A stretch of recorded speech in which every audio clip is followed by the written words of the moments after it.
Hey, Clay, for all of you that have followed the Stanton saga, you know the man standing next to me right now. He's Craig Mish from Sirius XM Satellite Radio, and Craig was all over the story. You had all the details.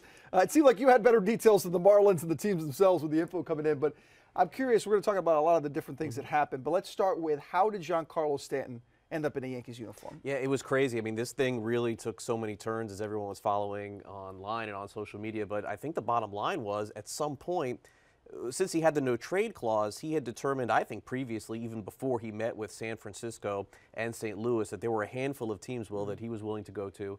What it came down to was the four best teams, really, in Major League Baseball, the teams that got the furthest. And when it came down to the end, and he had turned down San Francisco and St. Louis, the only other options for him were L.A. and New York. L.A. didn't get involved. He ended up a Yankee. Why did he meet, though? And you were the first to report that he was meeting with San Francisco. Was it out in L.A., right? Yes. Out on the West Coast.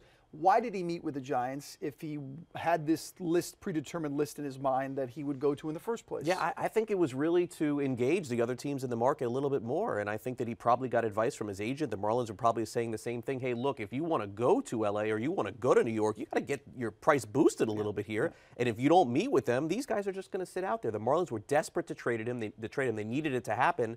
And I really think, from everything I've heard, he wasn't serious at all about San Francisco. He wasn't serious at all about St. Louis. And in fact, I think one of the teams may have felt like they got duped a little bit. Well, St. Louis is what, general manager, who was it that had the statement afterwards? Marcell. Yeah, we did everything we could. Yeah, and I think they did. I think they both did. In fairness, they did. Yeah. And obviously, it didn't seem like they had a shot.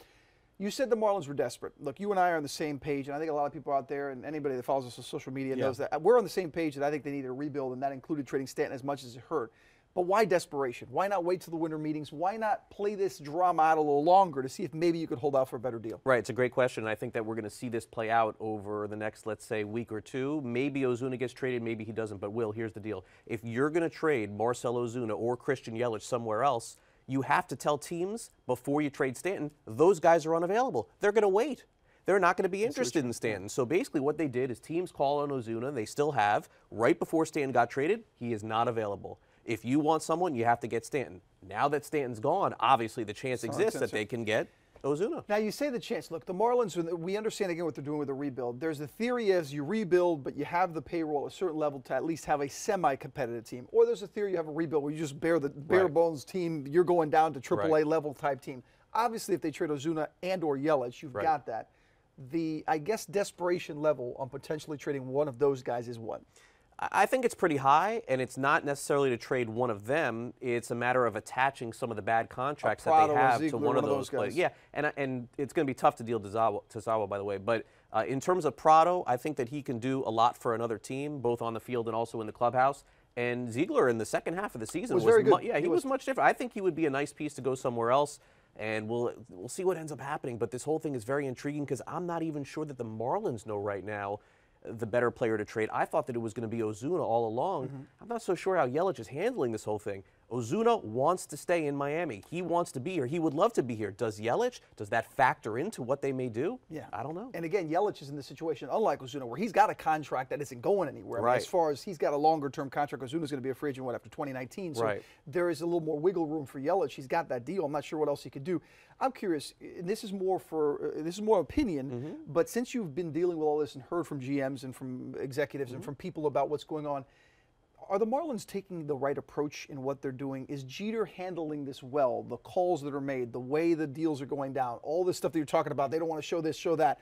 Is he doing a good job handling the situation, or is there some criticism to be given to Jeter because of it? I mean, the off-the-field stuff, I think it would be silly to not say that some of the things potentially could have been handled better. But as far as strictly the baseball stuff. The baseball oration part of it is going very well. And by the way, if you're going to make a trade, you want the guy who knows the farm system involved. They have Gary Denbo, who's running the farm system. You want him to be able to do it. I think that factored in majorly here. I think they sit around in that room, and Derek Jeter looks, and he says, all these guys who were with the team previously, Gary, give me the best guys on the Yankees. Let's go ahead and make this deal. He does know. Look, Guzman, the guy they got with this 100-mile-an-hour throw, I think he was the 4th best pitching prospect for the Yankees. Yes, he's not their top prospect, but he seems like he's a good arm, which leads us to the potential deal of an Ozuna or Yelich. Right. What is the asking price for those guys? It's got to be different than Stanton, because with Stanton you had that big contract attached.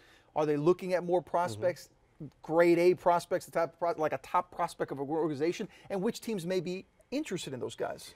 I think that the general perception is the one that you have. I think inevitably we're going to be disappointed a little bit because I think, again, in order to move one of those players, they're going to attach a big contract. And I will tell you this. If someone calls and says to you, hey, look, we'll take Christian Yelich. In order to get Yelich, you got to take Wei-Yin Chen. Okay. Wei-Yin Chen. Think about that for a minute. To unload that salary by giving Yelich. I think I would be the first one running through Marlins Park celebration. The Marlins may not get a lot back. No, at that, but they get $80 million contract. But they get rid of Chen. Yeah. Is it worth it at that point? So again, the return is always going to be criticized, but people don't understand the situation they were left in by the previous regime. It's a mess. They got to get rid of the contracts. So it's more for those that say that this is a rebuild with some salary dump to it. There is truth to that, correct? Absolutely. Yeah, there's truth to that. Absolutely. All right, you're going out to the winter meetings. You'll be dealing with that. We'll see you on Twitter as well. But one last thing, your feeling on what happens in the winter meetings, not just from opinion-wise, but from what you're gauging out there, how involved will the Marlins be in something actually taking place? Yeah, it's hard to say right now because the winter meetings are still Monday, Tuesday, Wednesday, Thursday. I still think that now, even though they have a good relationship with the Cardinals, and that's the team that they want to be dealing with a little bit, they're familiar now with the prospects because they went down the road already in the Stanton deal. So I would look for them to get heavily involved. There's a couple of pitchers that they have that I think the Marlins would take back. As far as who they'll deal and what they'll deal, again, look for them to get some prospects back in return. But if they can move those contracts, which is going to be very difficult, if they can do it, this is the best move for them to make. It's going to be a busy few days for this man. Follow you at Twitter. What is your Twitter handle again? At Craig Mish. At Craig Mish. As easy as it could be. You can listen to him Sirius XM satellite radio. Good stuff. I know you. Go get some sleep, man. Why are you staying up so late with us? Couple days. I'll be done. This guy's got to get some sleep, man. Enjoy the winter meetings.